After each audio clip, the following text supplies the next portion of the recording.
It's a new book out today called Hidden Order. Oh, geez. Brad, is this a conspiracy book? Oh, man. This is a conspiracy. Oh, man. Hidden Order. The interview done? Oh, geez. Now, here's a book, like he's going to say, like, hey, they've got secret tribunals in the basement of the Capitol. Which, okay, nobody believed that, though. Okay, but that happened. Are you going to say they're spying on you by eavesdropping at the NSA? That's preposterous. Brad, your last few books, almost all of them have come true now. The things that you were warning about are here. You were just with us in Salt Lake, and I can't thank you enough, and I'm sorry I didn't get a chance to see you. But you were here just this last week. Here we are sitting in the town where the NSA, container unit is, the world's largest collection facility, and nobody seems to really even care. Nobody seems to care. It is confounding. Well, listen, last summer, this time, you and I were talking about my thriller Blacklist, which was all about the total surveillance state that we're now living under and what the NSA is doing. And, the happiest people in this is the Department of Homeland Security, because everybody's focused on NSA, and it's only the tip of the iceberg, what's been uncovered so far. So, last summer I said, this is the next big thing we're going to be talking about is the NSA. And sure enough, here we are. And I really believe the next thing we're going to be talking about is what's in Hidden Order. I think it's the next thing coming down the pike. And what is that? What do you discuss in the book? Listen to this. Listen to this. The most I just want to read what's on the book. The most secretive organization in America operates without any accountability to the American people, hiding in the shadows, pretending to be part of the United States government, power beyond measure. That's all absolutely happening. We have that verified from the Washington Post when they were talking about the secret tribunals, the secret courts that are underneath the Capitol, underneath the visitor center, the new visitor center. We now know why it costs so much money, because there's a lot of infrastructure underneath. Yeah, what was it, $600 million? Yeah, and they said they said that the Washington Post just ran a story, said that there are secret courts underneath that are operating outside the Constitution, and they are delivering Supreme Court-style decisions on the rights of Americans that none of us even know about. It's out of control. It is absolutely out of control. This stuff is unfurling in the public faster than I, as a thriller writer, almost can get it out there. Yeah. So for me, the idea with Hidden Order was 9/11, I got trapped on the East Coast, and my wife and I ended up spending our vacation. We couldn't get overseas where we were going. We spent our vacation on a little island off the coast of Georgia, and I learned about an organization there more powerful, some people say, than the actual federal government itself. It's hiding kind of under the eaves of the federal government, more secretive than the CIA, more secretive than the NSA, and it affects all of us daily. And I said, at some point I'm going to write this as a thriller, but I wasn't ready yet. Just like last summer I knew NSA was the big thing. After I got that book out in the marketplace, I said, I need to write the new book, Hidden Order, because that's the next big thing we'll be talking about in the public square. So explain what the Hidden Order is. Okay, what Hidden Order is about, this is... I learned about a group of powerful people that snuck out of New York one night in November in the early 1900s, went down to an island called Jekyll Island, and there they cobbled together. This is thriller writer gold. It's like out of a spy novel how they went down there and what they did. They cobbled together a plan for a central bank for the United States of America. And they said, what is going to be the name of this? Because nobody wants a central bank. There had been two before that had been killed. They said, how are we going to do this time so we can pull this off, these private guys? They said, let's call it federal, and let's use the word reserve. It won't have anything to do with the Fed being the government, but let's call it the Federal Reserve. And then they went on to create such an elaborate smokescreen to keep Americans in the dark about what they were really going to do with this organization. Well, they had just thriller writer. They had just so everybody knows the history. They had just the only thing, if I'm not mistaken, that they had changed is the name. They had just been voted down by the Congress. The American people were absolutely against it. And when they went down to Jekyll Island, I believe one of the only things they really changed in that bill, if I'm not mistaken, Brad, you probably know better than I do at this point, was the name Federal Reserve. Which is it's amazing because these guys are about as Federal Express. Right. And there's no reserves there. Right. Glenn, it is, you know me, and you do the same thing with your fiction. We're doing faction, where you can't tell where the facts end and the fiction begins. This is supposed to be a heart-pumping beach read. But if you finish the book and close it, and you're smarter for having read Hidden Order, which I think people will be, especially with the content of this book, then that's icing on the cake for me as a thriller author. Okay, so you are saying that the Federal Reserve is the hidden order, and what are they doing? In this book, the Federal Reserve Chairman leaves office very quickly under very bad circumstances. There are 5 people in hidden order who are put up to replace him. They all disappear on the same night. So my character, Navy SEAL Scot Harvath, who's been doing work for the government on the side, gets called in to try to figure out not only where these people are, but why were they taken? Is somebody trying to blackmail the Federal Reserve? And as he starts peeling this apart, he finds out that the Federal Reserve is doing something nobody in America could ever imagine would be done. They are financing operations out the back door. And I think all of this kind of stuff is going to actually in real life come to light very soon, particularly because, and by the way, the Federal Reserve loves the NSA scandal. They love the IRS scandal because guess who's 100 years old this year and we're not talking about? The Federal Reserve. There is no mechanism in Washington to say, are these guys successful or not? And by the way, they're private and they are not accountable to any of the American people. And it's very, very interesting what they've been up to there. And I weave that into this thriller. Can I ask you a question? I happen to have met Richard Fisher. He is, do you know who he is? Okay. I'm not familiar with Richard Fisher. He's the president and CEO of the Federal Reserve in Dallas. He took over in 2005. And I think he's one of us. He thinks Ben Bernanke is out of control. He thinks he has been on the record saying that, he's the one that's bucking the Federal Reserve. And he has been saying they're spending too much. They're out of control. They need to be reined in. This is craziness. He is, when you read his writings, he reads, quite honestly, like you or me.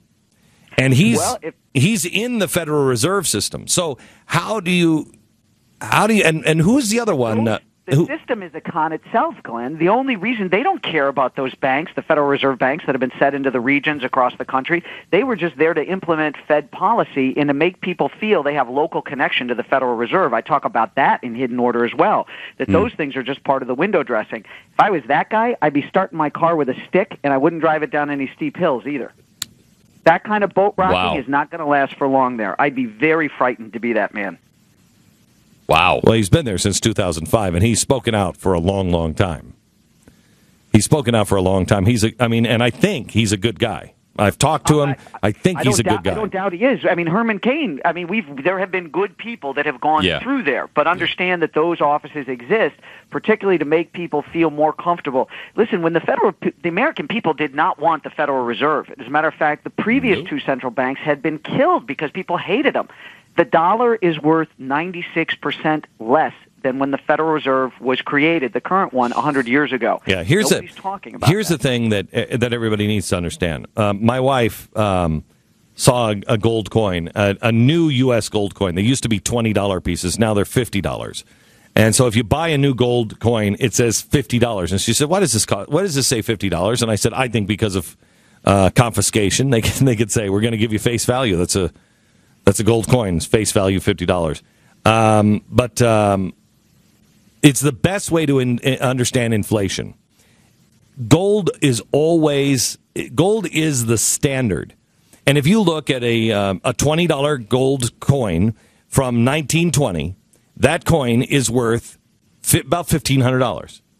You go in and buy the best suit that you can find. You go buy an Armani suit. It'll cost you about $1,500. In 1920, you would go in to buy the best suit that you could find. It would cost you $20. That's the best way to explain inflation, I think, and why gold should be the standard and what our Federal Reserve has done to our dollar. They have taken this $20 gold piece that now costs you $1,500, and they have gone off the rail with our dollars. Our dollars used to be worth, if our dollar was sound, our $20 bill would still buy you a good suit. And it doesn't, because they've screwed it all up with the Federal Reserve. So go ahead. Yeah, I was going to say, listen, between 2000 and 2012, just in that decade, in that 10 years, eggs are up by 73%, coffee's up by 90%, peanut butter 40%. I could go on and on. Beer's up 25%, wine's up 60%, electricity 42%. That has to do with policy as well. But, I mean, even gasoline, it's up 158%. This is all connected. So I don't write textbooks. My job is I'm an entertainer. I want them to buy my book instead of James Patterson or a Clancy or a Ludlum book. But mine, definitely not mine. Not yours. You're not yours. By the way, my kids went by and they said, Daddy, there's Mr. Beck's book. Why is it up so high on the shelf and not yours? And I said, kids, that's what happens when you're an author with the last name that starts with the B. You get up at eye level. Is Mr. Beck, his book better than yours, Daddy? No, it's just all alphabetical in the bookstore, kids. All alphabetical. So wait a minute. So in the book, and I haven't read it yet. I'm going on vacation, and I have it with me, and I'm going to read it because I love your books, Brad. I really love your books, and your books I learn so much from. You and Vince Flynn are just the best writers of our day, and we'll talk about Vince here in a second. But are in your book, are you going into what they're doing? Are you alleging that the Federal Reserve is the Star Chamber? Yeah, I am, and I'm also. Here's what really drove me on this book. I found it fascinating. It was a little news story that went overlooked in a lot of places. When the Arab Spring, which I'm highly, highly suspicious of, when the Arab Spring went into Libya, one of the first things the rebels did. You know, we see these idiots with like sweat socks tied around their heads to be headbands, and they're going around shooting spray and pray with their machine guns. These guys, one of the first things they did before they even got rid of Gaddafi, they set up a central bank. And I thought, wow, that's fascinating. Who's behind these guys, and who tells these rebels, you guys need a central bank, not just a bank or a bank account where you can get money, or here's where you meet the CIA guys with the bags full of cash to buy stuff you need, but you're going to put together a central bank. And the more I dug on this book, the more fascinating stuff I came up with. I think readers are not only going to have a great ride with this book, but they're going to close it being pretty smart about the Federal Reserve and some of the dangers it poses to the country. So not just fictionally, you're saying that you do think that the Federal Reserve is an actual sort of star chamber for us now. Yeah, I think there's a lot. Listen, they're not federal. That's the thing. They set out intending to confuse and mislead the American public. They're not accountable to the people. Yeah. So I think there's a lot, and I've heard some pretty hair-raising stories, a couple of which I've put into the book, about things that are going on behind the scenes there. And that's why I think the next big scandal in real life is going to be the Federal Reserve. Wow. Well, I don't know if the Federal Reserve is ever going to let that out. I mean, I don't know if the Federal Reserve. I'm the guy that needs to start his car with a stick and not drive. Yeah, I mean, you know. Hills then, right? So what do you think of like the Bilderbergers and all of that stuff? Do you believe that's a? You know what? Rich people have been getting together forever, trying to corner markets and help themselves out and scratch each other's backs. That doesn't surprise me. I've never seen and Glenn, you and I know some of the same people, and although I don't know all the people you know, but I've never had any of my guys. I've never had any of my my intelligence guys or my special operations guys come and say, "Wow, these Bilderbergs are a problem," and that kind of stuff. That said, I got to tell you, a few years ago, I wouldn't have written a book about the NSA and total surveillance because I was afraid I would have been afraid people would laugh me out of the publishing world. That what a crackpot! And I guess at this point, nothing's going to surprise me. So, but you're not saying that you believe it, and you're just afraid that people will laugh at you. No. I don't believe it. I've never read any articles about the Bilderbergs or stuff like that that's ever made me think, wow, this is a big deal I need to be worried about. Hey, Stu, do you remember what was the name of that author in England that wrote this book? And he started making fun of the Bilderbergs and all of these guys and the people that look into conspiracies. Do you remember that guy? We had him on the air. Yeah. He's a lefty and not a guy who you would suspect. And he went to the Grove, didn't he? Yeah, he followed some conspiracy nut job to the Grove. Yeah, what, to the Bohemian Grove? Yeah. And remember, but he wasn't a conspiracy nut job. He said, I hung out with conspiracy nut jobs, and I was going to make fun of them. He said, but as it turns out, some of this stuff is actually real. Well, he was saying more that it was just really weird. I mean, he wasn't giving credence to their conspiracies. They stick one pinky in their left ear when they tinkle in the woods, and I've heard just dumb stuff. I haven't heard anything. I haven't heard anything that makes me think they've got their hands on the levers of power. But they do in the Federal Reserve. They do have their fingers on the lever of real power. They are the ones who walk into every president, every king, every palace, every dictator's tent, and they do walk in with clout. And, but the same could be said for Goldman Sachs. Well, I mean, the vampire squid, as Goldman Sachs is referred to, absolutely. But what's interesting for me as a thriller writer when I look at the Fed is the one thing the Fed controls is monetary policy and the digitizing of money. Okay, the dollar. So I looked at this and I said, is there anybody in the world who can exercise influence over the Fed, who could basically make the Fed their you-know-what, who will do whatever they want the Fed to do? And as I dug into that, I found some interesting things because the dollar is dependent on a few things in the global economy. Okay. And if any of those things get pulled, the dollar tanks and America collapses, and it's going to make World War Z look like the Von Trapp family. All right, so let's go to that in here in just a second. I also want to talk to you about Vince Flynn and some other things. Brad Thor, the new book is called Hidden Order. We'll continue with him in just a second. Ask Brad Thor. First of all, get into some of the facts on what you think the Federal Reserve is doing. We have about a minute. Get into one thing that's in the book Hidden Order. One of the things that's in the book in Hidden Order is that there is an outside group blackmailing the Fed to finance operations the United States government does not want its fingerprints on. That the money's got to go out there, and they are providing the funds for it. Real and in the book, or just in the book? There is some question as to where is some of this money and some of the push for the Arab Spring coming from, and who might have the clout to blackmail the feds and the U.S. government into really supporting this Arab Spring. And it was a fun thing to play with in the book.